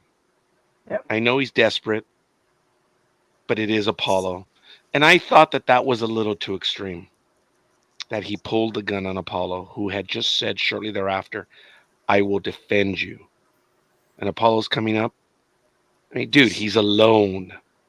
His blasters hold. Go ahead. I thought this whole little sequence right here was a little kind of like what we said with the other episode. There was just some wrong stuff with the script writing in this. Because Starbuck and Apollo are closer than brothers. And yet some of the stuff that is said during that scene just really, it was wrong. Is it because at this point we know who these characters are? So that's why this is like, that's not who they are. And when the characters, yes, it's kind of like what happened in the original Star Trek movie of 2009, when Spock basically just he just let the events happen. No, that's not the Spock that I know. Spock would have given his life to have restored the timeline. But that's okay. New kids were in charge. They want to tell their story. This is the thing when we know the characters, and I think that was one. Am I overreacting on that, Greg or Adama? I know Lord Boltar agrees with me. No, I don't think so. A lot of times writers don't know the characters, and that's when you get, especially in shows that we love and rewatch, you get these scenes or even whole episodes that are almost ill-fitting to the rest of the series. I mean, it's kind of exaggerating the stereotype of Starbuck as a hothead. He's just way too hot-headed. Because even in his attempt to escape, he didn't seem, it's like almost the actor seemed confused with it. Yeah. There was a legal term there where I was like, I'm willing to do something with that, Adama, with your argument. I think it happened in A Few Good Men, where he says, are you going to call the entire company? No. Yes. He said, well, stipulate. Adama, I'm willing to stipulate to that argument. I like it. Yeah. All right. Fair enough. He pulled a gun on him that quick. But I guess I didn't realize Starbuck was that much of a hothead. I don't think he is. But again, the issues with the program. I mean, with the only episode. in these 2 episodes. Yeah. It is only these 2 episodes. Yeah. Okay. And even after, Apollo had approached him, And he's like, okay, that's close enough, for a conversation. And then it goes on to say, okay, so what are you going to do if you're going to escape? Adama's going to send Vipers after you. He's like, what are you going to do? Are you going to shoot? Are you going to shoot me? Are you going to shoot at Sheba? It's like, yes, if I have to. That is not Starbuck. But Yeah. Of course, Yeah. he's not the one he was established up until this point in the series. I mean, he, yeah. I mean, he was. I don't think the character really meant it. He was desperate. There's no doubt. And he had an answer for Apollo each step of the way until it says, okay, all right, okay, DA, are you going to go ahead and shoot at all of us? Because I think he said, what are you going to do? I'm going to fly off and find a planet. Yeah, okay, all right. So what are you going to do when he sends Vipers after you? He says, well, I'll deal with it then. I said, oh, yeah? Well, what happens if it's Sheba, me, Boomer? And that's where he finally says, well, we'll see what happens, right? Yeah. That logic, I didn't get to it, but it's okay. There's very little in this episode I dislike. It's just there's some inconsistencies. It was still a good episode. Right after that, Apollo comes in, tells Adama. I'm sorry, Boltard. Were you gonna say something? No. Adama is talking to Apollo. He says, "We got him." He says, "Oh, good security." Didn't get him. Good thing you got him before security did. Yes. Remember when they re-edited all these episodes into 2-hour movies? This one was combined with the Young Lords, and the way that they worked the Young Lords into it, when Starbuck was threatening to launch, when they did the TV movie, they actually had him launch, and he goes and crashes on the planet and has that whole adventure with the Young Lords. Really? Then they go and find him on the shuttle, take him back for his trial. Wow. Mm-hmm. You got me on that one, Adama. Wow. See, I was already calling you Admiral, sir, but Adama. Wow. Hey, by the way, I want to take a quick moment. Aisha Kerr, thank you. We're up to 5 likes. Appreciate it, guys. Really appreciate everyone who's watching us right now on our YouTube channel and on Twitter. Thank you, thank you, thank you. We appreciate it, guys. Susie says like he got shot out of a torpedo tube. Not sure which one or at what moment that was. But then that's probably when Chameleon fired the lasers, right? Oh my goodness! I apologize. Yes, this was 30 minutes ago. I'm sorry, folks. It's almost exactly 30 minutes ago. I apologize, Susie. I didn't see that one. I think my my mouse was covering it. Anyway, then we find out about Proteus when they're talking about it, and Adama explains some of the stuff, and then Apollo goes to see Baltar, and in the brig, I guess he doesn't have civvies either. He's wearing the same getup. Mm-hmm. Yeah, his green evil suit. The green evil suit with the green evil gloves. Did he still have the gloves? Mm-hmm. Oh, that's funny. It's just like, come on, man. They don't have prison uniforms. That's one thing they didn't bring from the colonies. All right. Once again, Adama, I will stipulate to that. Very good. I would have taken the gloves.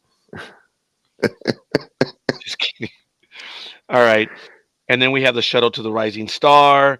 They go to table 3, and they threaten Chella with the memory recall. Did you guys get that? Now, was that real, or was he just making it up? What? Do they have memory recall? It's like, man. Well, let's see. When Adama was ordering medical tests on Count Ibley, he said up to and including psychoelectron recall. So I guess they do have something. I guess they do. Okay, fair enough. And then he says, we'll also pull a gaming report. So they're saying, dude, we got you. We know you're involved and there's some sort of payoff. Come on. Start talking to us. And then he comes up with Rifkus. Like, oh, and he tells a story about Ortega's lets him aboard, and he promises him, "Thank you. Here's a whole bunch of qubits. I'll get you more." Like, okay, and then it's like what the other two did as well. Apollo and Boomer are like, what? There's two more? And the child died because he did that. Yeah, yeah. I did forget that and seen it. That did affect me, and I didn't write that one down. Yeah, yeah, you're right. And he says, I'm going to forever have the memory of the child. I said, yeah, I bet you do when you're holding onto that pillow in your cubicle, you little rat. Whatever. Um, and then they're on the shuttle. And apparently all three of them. And they're just talking in the back. And Apollo and Boomer are letting them talk. If you can transmit on channel A to the entire fleet, couldn't they put the speaker on in the background? You would think so. Apparently not. So, but I would not have let all three of them sit together. I would have had them all separate. That's what you do. But I guess they were still innocent until proven guilty. No! Did you let them sit together? Admiral? You don't bring in two suspects together and let them sit in the same room and collaborate a story. Which is exactly what they did. But the thing was, two of them were innocent. Because if you think about it, they kind of know what's happened and they ask each other, who did it? Well, I didn't. I didn't. Oh, I didn't. Yeah, the other guy was cool and cash. So, but anytime you see Ferris Bueller's dad, you kind of figure that he doesn't know what's going on, but that's okay. Apparently, he did in this one, so it's okay. Baltar's in uniform, and he agrees to do it.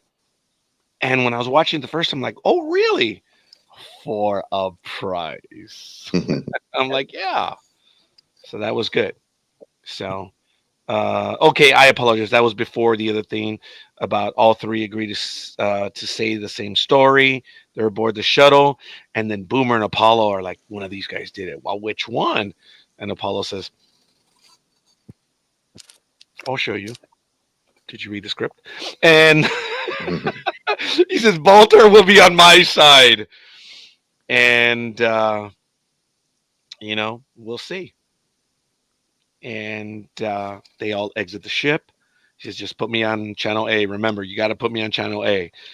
And he's waiting. He's looking at the load thing. It won't move.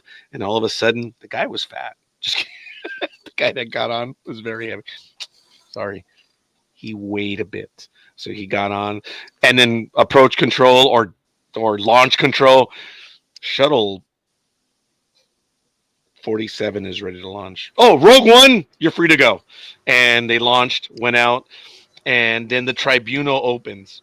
Boomer arrives and requests to serve. And that's where Brock's like, you realize your guy's gonna hang, right? And you're gonna be the responsible one, Frank. Yeah, all right, fine, no problem. And Adama asks, Are you willing to accept Boomer as your protector pro tem? Okay. He's like, yeah. It's like, all right, we're convened. Opposer Solar, knock yourself out. They start the whole thing. And then Baltar is like, you really think that I'm going to do this, right? I mean, you didn't even release me, you blockhead. I like the line where he says, I still have my shackles on. He says, do you take me for a fool? I don't believe you. And he explains to him basically what's going to happen. And then the tribunal is on. Cassiopeia is being asked. And he says, well, knowing the relationship that you have with him. Hey, wait. Just That's a not right. centon. Oh, wait. Oh, he says just a centon. Go ahead, Adama. What does he say? I was really going to paraphrase it in Roger's way. I mean, that was his outburst. Just a centon. It's not right. He didn't establish that such a relationship exists. Yes. And then Adama's like, all right, I'm going to allow this out of order thing. And then he's like, that's no problem, dude. And 3 questions later, they're in a relationship. That was really good. I thought that was all right. That there was some creativity to that. I did appreciate that. And then, are you in a relationship? Yes. How close?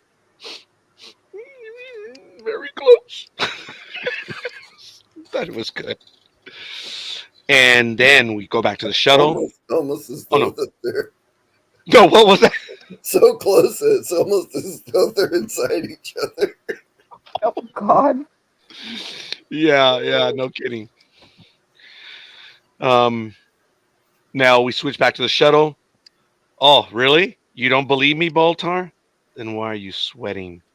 And I don't know if you guys noticed when you look at the scene, it was so subtle, the makeup. Looks like You he was could sweating. see there was a Yeah. little bit of that was solid because when you're looking at his face, just glancing, you don't see it. But it was so well done. I was like, ooh, kudos to the makeup people. Because when the camera stays on him after he says, oh, yeah, well, if you don't believe me, then why are you sweating? He doesn't move. And that's when you can see the slight perspiration. It was so well done. I did like that.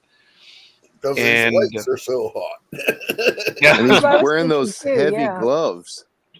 that's Heavy what it is. And the clothes, crushed velvet. incandescent studio lighting, all those. Yeah. Yep. And then shortly thereafter, Homie Claus shows up and he's got a blaster and he catches them off guard. And everyone is starting to listen now because he says, Sir, the answer is on a Alpha channel. I protest. Star Trek 60, Discovered Country. He says, what are you talking about? Sir, our entire case is on Alpha channel. This is highly irregular. He says, Sir, Alpha channel. And By right the away, Lords of Cobol. that's right, by the Lords of Cobalt. And we get to hear it. We hear at that exact moment. He says, well, did you kill him? Yeah, of course I did, just like I'm about to kill you too. I loved the argument between Apollo and Boltar. He says, you think he's really going to kill me? How's he going to say? Dude, he's going to release your shackles. You led the Cylon race? Come on. You lost a few brain cells along the way. Yeah. I guess Starbucks weren't the only empty ones. Hey, are you related? You his uncle? Just kidding. All right. That was stupid. That was messed up. But it was actually Baltar that saved Starbuck in this episode, right? They It said really well was. first.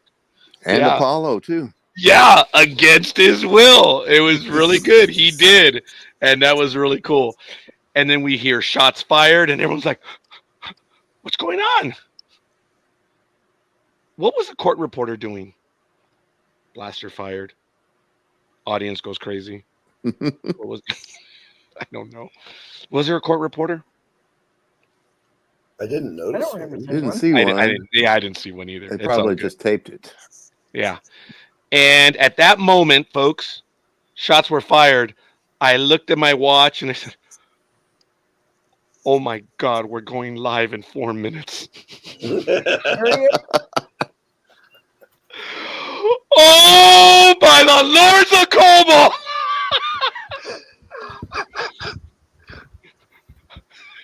So you have to help me in the episode.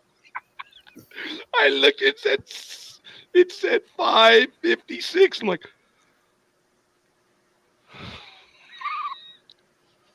That was pretty much almost the end. It's like That was Yeah, that pretty pretty much. There's yes, just a it was. little tag scene at the end where they go out on the triad court and get applause. yes. Oh my God. It was 3 minutes left. Had I stayed there to watch it, but I wouldn't have made it in time. So now you guys saw it firsthand. I'm like, oh my God, I won't even tell you guys. Didn't I say that? Yeah. Yep. I don't know why, but I just looked. I'm like, I ran. So anyway, it was good. All right, tell me, what do you guys think of the episode? Oh my goodness. As far as murder mysteries go, combined with sci-fi, it wasn't a bad one. I thought it was really neat. It's like, yes, the only guy that could identify him, of course, is Baltar, and he's in jail, and getting him out to be vulnerable to lure out the actual killer was kind of tropish, but it worked for the episode. Again, there was some really solid performances, but again, there was also some really awkward writing where they didn't understand the characters, or they didn't they made the characters inconsistent, or made Starbuck inconsistent. But I mean, other than that, I mean, it was decent. It held my attention. It went by pretty quick. You could see where they were cutting corners, but it worked. I guess that courtroom was a new set, wasn't it? Or a Yeah. redressed set of some kind. I don't think we'd seen that room before. It looked like a redress. I was thinking it was a redress of the The council room. chambers. Yeah. Council chambers. Yeah. Still did look good. I couldn't see who the other officers were, but it was good. They were wearing the same Commander Adama uniform type thing, which was good. But we know that there are other officers similar of rank throughout the fleet. So, Boltar or Tokayo or whatever. I'm pretty much exactly what Greg said. The thing that really drove me nuts was the misunderstanding of the writers as far as some of the characters and stuff with Starbuck. Other than that, it was okay and enjoyable Friday night murder mystery. Adama. I think it's a lot of fun. Any episode with a significant. Oh, Yeah, where'd he go? Oh man. Okay, it might have his just been battery just died. Any episode with a significant. Yeah. Wow, way to leave us hanging. Yeah. Hopefully we'll get him back in a moment. Maybe it just the internet, those internet hiccups. I do want to say that darn it, I was kind of hoping he was here, but our heroes did not figure out what was going on. They really fell into it, which was that felt a little bit real, because they thought it was this guy, and then he says, "Well, just like the other two," and Apollo and Boom are like, "Huh?" Yeah, who is this Charybdis? But Apollo went with it and did the sleuth thing. There we Yeah. go. Hey, Got Adama. knocked off somehow. Yes. Why don't you go ahead and give your thoughts, sir, please, again. Oh, I just think any episode with Baltar is fun. And Baltar definitely made this one fun. He was a bit saucy in this episode. Mm-hmm. I also Adama, when like Go ahead, the universe expansion with the introduction of the Triad game. yes, when you had stepped away, Adama, I had just mentioned that our heroes really did not figure out what was going on. It took Chella saying, just like the other two, and Apollo and Boomer were like, "Huh?" Yeah. So I did appreciate that real life aspect, that they accidentally fell into it because the other guy was like, "I didn't. I'm not the only one who's guilty." No. Yeah. I like that the guy was named his name was Charybdis after I think it was a sea monster. I made a note from some of the mythology stories, Scylla and Charybdis. Yeah. So I like anytime they extend use of the mythology names and metaphors in this show. I love it. I was gonna say something else about it, but yeah, I thought it was okay. I did appreciate the episode. I didn't think it was one of those novels where people just make up things as you move along. This was good. The story moved forward. If it was written in 2 days, wow. I don't know if those kids got paid enough for it, but that's okay. I'm sure all that money's been spent already. It was, yeah. Going back and looking at it, you can see Charybdis in like one of the very first scenes. So that was good that they set that up. Though he was the waiter taking care of Adama and Ty. Oh, we talked about that briefly in the first part of this. That was funny how Ty wanted to go and see it live because he is at the other events in the other Yeah. Yeah. episodes. Oh, he's a gamer. He loves that. Yeah. And he's like, dude, it's just a few steps down the hall. Don't you want to go? Oh, these seats are much more comfortable. Yeah. Don't Ambrosia's you like good. being served? Now it was even funnier where he's watching the game. He says, "Why don't we do the Los Angeles Dodger thing and leave early?" That's a baseball line because Dodger fans are notorious for leaving early. Ty's like, dude, make up your mind. Well, Ty's like, they're tied. Yeah, that's true. He does. He was a bit frustrated watching Adam with the Dama in the executive suite. I I think appreciate that little Adama thing. was toying with him. Oh, you think he was? He was just screwing I with think him? he was too. Yeah. Hmm.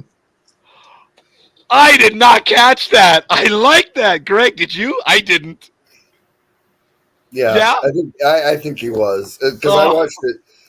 I had watched it a few weeks ago when we had to cancel, so I watched it again today. And I'm like, I'm sorry. that almost seems like he's playing with Ty. Like he knows Ty wants to see it live. Hmm. Okay.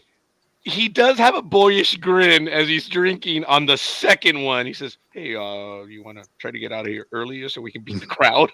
That one, okay. I should have seen that, but I still missed it to the dump. Way to go, Adama. Scream with your first officer. Dude, I like that. I like that, man. There's that nuance that we know. And that was cool. There's stuff in the episode, like I said, Starbuck freaking out 2 episodes in a row. I guess in this universe, if your line's on the if your life is on the line, yeah, I guess. But I still give it a positive. There are issues, as Greg and Baltar and Adama have mentioned, but I think all in all, it still wasn't too bad.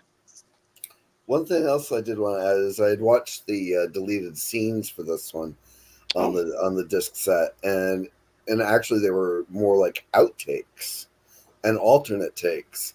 So like if you have the DVDs or the box set and you have the deleted scenes for this one, there's like when Starbuck gets the free throw, it's like his multiple attempts.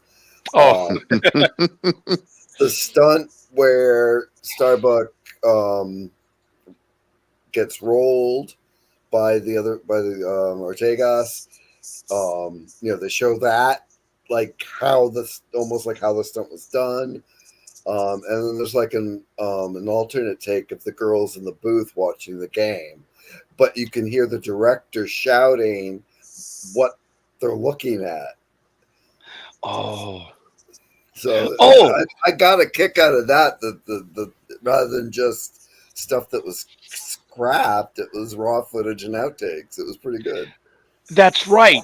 Because when they're playing the game, the people up here aren't really you've got some people just sitting up there, and then when you close in on the three women, they're not playing down there. Oh, that's right. Yeah, okay, I can see that. That's cool. I would have loved to have seen that myself. All right, fair enough. Any last thoughts then on anything of these 2 episodes? Okay. When are we meeting again? Is it 2 weeks from now, which would put us on July 11th? The holiday I think we is put coming up that July off 4th. one more week, We Yeah, didn't did, we? we're on didn't the we? 18th is So, next. folks, for everyone with us, that's why I'm glad we did it right now. Give me one moment. I'm going to head on over to the NDB Media calendar, and you can see Yeah, it's the what 18th. I'm talking about, and you can find out when the programs are on. Folks, here's what we're going to do right now. I'm going to take you to ndbmedia.net. As you see it right there at the bottom. If you head on over to our calendar, which is right up here, you can see exactly what we're talking about. And here's June, looking into July. This is Battlestar Galactica right here on the 27th. So going over to July now, that was June, sorry. Yes, we haven't paid for premium. We are taking off July 4th. May the Lords of Kobol celebrate your Emancipation Day, and I hope you enjoy it. On the 11th, for some reasons, I think all of us or whatever, It might have been me. I was unavailable on the 11th. Oh, that's right. And I said, we cannot proceed without you. So we are moving forward. So we're going to be back on the 11th, and then we're going to do the 25th. So on the 11th, on the 18th of July, we're going to review Greetings from Earth and Baltar's Escape. I remember Baltar's Wait a minute. Escape. Greetings from Earth is a 2-hour episode. It is. So I thought we were doing that by itself, and then we've got 4 episodes after that. You're right. Okay, I'm gonna have to talk to Michael about that. You're right, because what we're gonna do is, okay, folks, we're gonna do the Greetings from Earth. We talked about that. You're right. That's the 18th, and then on the 25th, we're gonna do Baltar's Escape and Experiment in Terra, and then more than likely in August, we're gonna do Take the Celestra and the Hand of God. So we're going to be finishing up the original Battlestar Galactica in early August. Okay. Sounds good. And then we're going to talk maybe very quickly off air, but we're going to plan Galactica 1980. And then I would like to also do Battlestar Galactica, the modern one. And eventually we'll do the movies. We'll even do maybe that other series, the one that didn't make Caprica? it. Oh, you know what? Caprica is before, and then you had Blood and Chrome. There it is. I think it's Blood Yeah. and Chrome. Yeah. So we're gonna do it. Would you guys be interested in reviewing V? Oh God, yes. Okay. We'll have to V? talk about that off air. Yeah, V the series. Yeah. Oh, okay. Yeah. I don't know if many people have reviewed V. Adama, would that be of interest? And if you don't know right now, it's cool. I'm just throwing that out right now. Yeah, I don't know right now, but yeah. Okay, fair enough. But that's what we're gonna do. We're gonna talk off air as to when we're going to get to Galactica 1980 and, of course, the original. Folks, I told you, this is a multi-year deal, and we're glad you're here with us. So, by the Lords of Kobol, this guy's got to shut up. I'm going to ask. Greg. Do you have any announcements or anything that you want to get out? No, nothing going on that I know about. I appreciate you took some vacation time to join us. It means a lot. Thanks, brother. Say thank you to the family for that. Liz mentioned that you showed her a picture of where you are, and I can't wait to take a look at it. So you're up in Maine. I can only imagine what It's it's in the like. group chat for this group, so Oh yes, I will. Well, duh. I will take a look at it. Lord Boltar, do you have anything? Any announcements? We just have one program going on tomorrow with some people from Canada that do the DreamWorks Haunted House and the Sonorma Studios. That they're going to be doing an interview with Tales of the Universe. I And forgot. Yes, that o'clock. one's going to be at 6 p.m. on Friday night. You are so right. oh cool. And this is going to be a big one. So if you guys are interested in joining us, this is a big deal. You're more than welcome. Alexander J. Baxter and Austin Trapp from Somnaro Studios and Dreadworks. It's Haunted House, the project. So they're going to be on with us Fun. tomorrow. You're right. Sports Talk with the guys will be on Saturday. And then next week, July 1st, House of the Dragon Season 2 review, episode 2. All right. Finally, Adama, any announcements? Anything you'd like to get out there? Anything? Nothing for the good of the order. Ooh. And then this is the way. So, Adama, if you will kindly take us out, I'm going to see if I can switch to. See, I'm not going to do the background. Do I have an? I don't have an overlay. Blast. All right, we're good. Commander Adama, would you take us out? Fleeing from the Cylon tyranny, the last Battlestar, Galactica, leads a ragtag fugitive fleet on a lonely quest. A shining planet known as Earth.